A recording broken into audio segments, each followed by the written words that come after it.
Hello guys, അപ്പം ഇന്ന് എനിക്ക് എക്സാമാണ്. അപ്പോൾ എക്സാമിന് പോകാൻ ഞാൻ നേരെ ഓല ബുക്ക് ചെയ്ത് കയറി.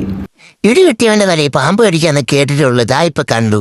ഞങ്ങൾ പോയ വണ്ടി ആക്സിഡന്റ് ആയി. അപ്പൊ ഈ മാമന്മാരാണ് ഞങ്ങളെ രക്ഷാപ്രവർത്തനം നടത്തിയത്. അങ്ങനെ വൈബ് കഴിഞ്ഞ് ഞങ്ങൾ പോകാൻ വേണ്ടി തയ്യാറെടുക്കുന്നതാണ് ഈ കാണുന്നത്. എല്ലാവരും ഓരോ ഹോളിൽ നിന്ന് ഇറങ്ങാൻ തുടങ്ങി. ഞാൻ പതിയെ നമ്മുടെ പടവുകൾ ഇറങ്ങി തുടങ്ങി ഗായ്സ്. അപ്പം ഇതാണ് നമ്മുടെ മെഡിക്കൽ കോളേജ്, ഗാന്ധി മെഡിക്കൽ കോളേജിൽ. ഇവിടെയായിരുന്നു ഞങ്ങൾക്ക് എക്സാം. അങ്ങനെ വിശന്നിട്ട് വയറ് തന്തയ്ക്കും തിളയ്ക്കും വിളിക്കാൻ തുടങ്ങിയപ്പോൾ ഞാൻ നേരെ ഹോട്ടൽ തപ്പി ഇറങ്ങി. അങ്ങനെ വഴിയരികിൽ കണ്ട സാധനങ്ങളിലേക്ക് അറിയാതെ ഒരു നിമിഷം ഒന്ന് കണ്ണോടി. ഇതിനു വേണ്ടി ഞാൻ കൂടെ വന്നത്. അങ്ങനെ അവസാനം നമ്മൾ നമ്മുടെ ഹോട്ടലിൽ എത്തി. ഈ ഏരിയയിൽ ആകെയുള്ള ഒരു മലയാളി ഹോട്ടൽ ഇതാണ് കേട്ടോ. അങ്ങനെ വന്നു കയറി ഞാൻ നേരെ മെനു കാർഡ് എടുത്തു. എന്റെ മനസ്സിൽ ഓൾറെഡി ബിരിയാണി ഫിക്സ്ഡ് ആയിരുന്നു കേട്ടോ. ഞാൻ ഓർഡർ ചെയ്തതും ബിരിയാണിയാണ് എന്റെ സ്ട്രെസ് ബസ്റ്റർ. പിന്നെ ഞാൻ ഒന്നും നോക്കിയില്ല, സാലഡ് ഒഴിച്ച് കൂട്ടിക്കുഴച്ചൊരു പിടി അങ്ങ് പിടിച്ചു.